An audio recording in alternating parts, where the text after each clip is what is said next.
Hi, I'm John Green. This is Crash Course U.S. History, and today we're going to learn about one of the best eras ever, the 1920s. The 20s gave us jazz, movies, radio, making out in cars, illegal liquor, and the 20s also gave us prosperity, although not for everybody, and gangsters, and a consumer culture based on credit, and lots of prejudice against immigrants, and eventually the worst economic crisis the U.S. has ever seen. Mr. Green, but what about Gatsby? Yeah, me from the past, it's true that Gatsby turned out all right in the end, but what preyed on Gatsby, what foul dust trailed in the wake of his dreams, did temporarily close out my interest in the abortive sorrows and short-winded elations of men.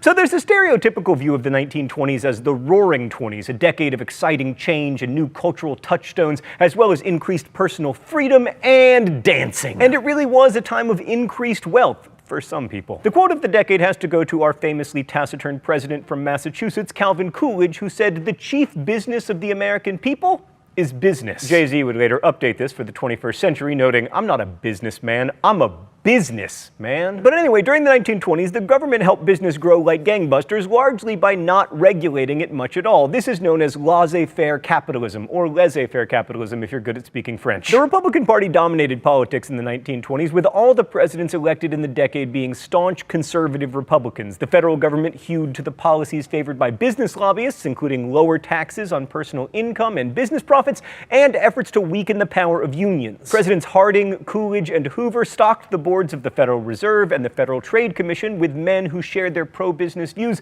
shifting the country away from the economic regulation that had been favored by progressives. And that was very good for the American economy, at least in the short run. The 1920s were also marked by quite a bit of government corruption, most of which can be pinned to the administration of Warren G. Harding. Now, Harding himself wasn't terribly corrupt, but he picked terrible friends. They included Attorney General Harry Doherty, who accepted money to not prosecute criminals, and Interior Secretary Albert Fall, who took $500,000 from private business in exchange for leases to government oil reserves at Teapot Dome. Fall later became the first cabinet member ever to be convicted of a felony. But on the other hand, business, man! Productivity rose dramatically, largely because older industries adopted Henry Ford's assembly line techniques, and newer industries like aviation, chemicals, and electronics grew up to provide Americans with new products and new jobs. During the 1920s, annual production of cars tripled to 4.8 million, and automobile companies were gradually consolidated into the big three that we know today: Ford, Chrysler, and Harley-Davidson.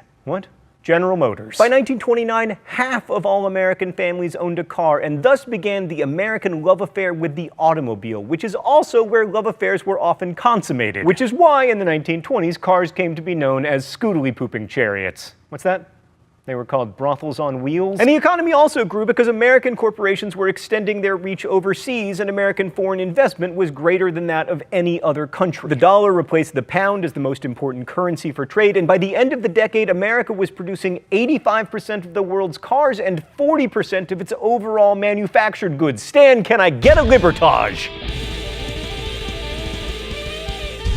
And companies churned out all kinds of labor-saving devices like vacuum cleaners, toasters, refrigerators, and not having to spend all day washing your clothes or turning over your own toast like some kind of commoner meant that Americans had more time for leisure. And this was provided by radios and baseball games, boxing matches, vacations, dance crazes. I mean, before Gangnam Style, there was the Lindy and the Charleston. But probably the most significant leisure product was movies, and I'm not just saying that because I'm staring into a camera. The American film industry moved out to Hollywood before World War I because land was cheap and plentiful. All that sunshine meant that you could shoot outside all year round, and it was close to everything: desert, mountains, ocean, plastic surgeons. And by 1925, the American film industry had eclipsed all of its competitors and become the greatest in the world, especially if you count by volume and not quality. And more people had money to go see those movies thanks to consumer debt. The widespread use of credit and layaway buying plans meant that it was acceptable to go into debt to maintain what came to be seen as the American standard of living, and this was a huge change in attitude. These days, we don't even think of credit cards as debt, really, but they are. And that was a relatively relatively new idea, as was another feature of American life in the 20s that is still with us: celebrity. Opera singer Enrico Caruso has often been called the first modern celebrity, but now he's a lot less famous than Charlie Chaplin or Rudolph Valentino or Babe Ruth. But probably the biggest celebrity of the decade was Charles Lindbergh, whose claim to fame was flying across the Atlantic Ocean by himself without stopping, although he did use an airplane, which makes it slightly less impressive. Now, Lindbergh wasn't a truly contemporary celebrity in the sense of being famous for being famous, but he was a business more than a businessman. High culture also flourished. This was the age of the lost generation of American writers, many of whom lived and worked in Europe, but America had its own version of Paris in New York. The decade of the 1920s saw continued migration of African American people from the South to cities in the North, and Harlem became the capital of Black America. And speaking of migration, let us now migrate to the chair for the mystery document. The rules here are simple. I guess the author of the mystery document, I'm either right or I get shocked with the shock pen. All right, let's see what we got here. If we must die, let it not be like hogs hunted and penned in an inglorious spot, while round us bark the mad and hungry dogs, making their mock at our accursed lot. Like men will face the murderous, cowardly pack, pressed to the wall, dying, but fight back.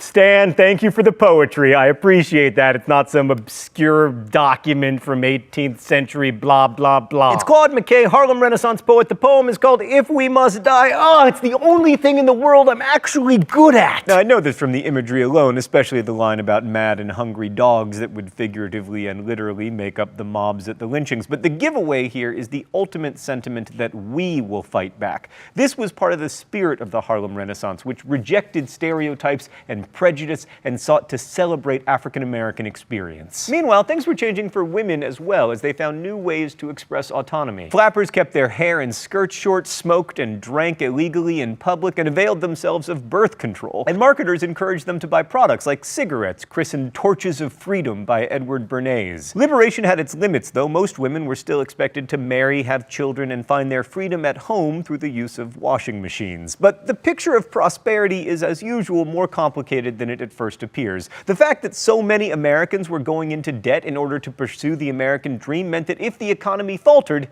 and it did, there was going to be lots of trouble. Let's go to the thought bubble. Prosperity in the 1920s wasn't equally distributed through the population. Real industrial wages rose by a quarter between 1922 and 1929, but corporate profits rose at twice that rate. By 1929, 1% of the nation's banks controlled 50% of the nation's financial resources, and the wealthiest 5% of Americans' share of national income exceeded that of the bottom 60%. An estimated 40% of Americans lived in poverty. Now, many Americans celebrated big business, and Wall Street was often seen as heroic, possibly because by 1920, about 1.5 million Americans owned some kind of stock. But big business also meant that smaller businesses disappeared. During the 1920s, the number of manufacturing workers declined by 5%, the first time this class of workers had seen its numbers drop, but not the last. Now, some of these jobs were made up for by new jobs in retail, finance, and education, but as early as the 1920s, New England was beginning to see unemployment and deindustrialization as textile companies moved their operations to the South, where labor was cheaper. And working class people still made up the majority of Americans, and they often couldn't afford these newfangled devices. Like in 1930, 75% of American homes didn't have a washing machine, and only 40% of them had a radio. Farmers were even worse off. Many had prospered during World War I, when the government subsidized farm prices in order to keep farms producing for the war effort, but when the subsidies ended, production didn't subside, largely due to mechanization and increased use of fertilizer. Farmers' incomes dropped steadily, and many saw banks foreclose upon their property. For the first time in American history, the number of farms declined during the 1920s. For farmers, the Great Depression began early. Thanks, Thought Bubble. So in general, the federal government did little to nothing to help farmers or workers. The Supreme Court was the only segment of the government that kept any progressive ideas alive, as they began to craft a system of ideas that we call the jurisprudence of civil liberties. Now, the court still voted to uphold convictions of left-wing critics of the government, but gradually began to embrace the idea that people had the right to express dissonant views in what Oliver Wendell Holmes called the marketplace of ideas. In Narr versus Minnesota, the Supreme Court struck down censorship of newspapers, and by 1927, Justice Brandeis was writing that freedom to think as you will and to speak as you think are indispensable to the discovery and spread of political truth. But despite increased free speech and torches of liberty and flappers and the Harlem Renaissance, the 1920s was in many ways a reactionary period in American history. For instance, the decade saw the resurgence of the Ku Klux Klan in a new and improved form, and by improved, I mean much more terrible. Spurred on by the hyper-patriotism that was fostered during World War I, the Klan denounced immigrants and Jews and Catholics as less than 100% American, and by the mid-20s, the Klan claimed more than 3 million members, and it was the largest private organization right here in my home state of Indiana. And with more immigrants coming from Southern and Eastern Europe, who were often Catholic and Jewish, white Protestants became more and more concerned about losing their dominant position in the social order. Spoiler alert, it turns out okay for you white Protestants. The first immigration restriction bill was passed in 1921, limiting the number of immigrants from Europe to 357,000. In 1924, a new immigration law dropped that number to 150,000 and established quotas based on national origin. The numbers of immigrants allowed from Southern and Eastern Europe were drastically reduced, and Asians, except for Filipinos, were totally forbidden. The quota for Filipinos was set at 50 per year, although they were still allowed to emigrate to Hawaii because their labor was needed there. There were no restrictions, however, on immigration from the Western Hemisphere because California's large-scale farms were dependent upon seasonal laborers from Mexico. These immigration restrictions were also influenced by fear of radical anarchists and pseudoscientific ideas about race. Whites were seen as scientifically superior to people of color, and as President Coolidge himself declared when he signed the 1924 immigration law, America must be kept American. Tell me, Calvin Coolidge, about how American you are. Are you Cherokee, or Cree, or Lakota? The 1920s also saw increased tension between science education in the United States and religious beliefs. The best known example is, of course, the trial of John Scopes in Tennessee in 1925. Scopes was tried for breaking the law against teaching evolution, which he had been encouraged to do by the ACLU as a test case for freedom of speech. Scopes was prosecuted by William Jennings Bryan, whom you will remember as having recently resigned as Secretary of State, and who had become a leader of the fundamentalist movement. And Scopes was defended by Clarence Darrow, that famous defense attorney who contemporary defense attorneys always point to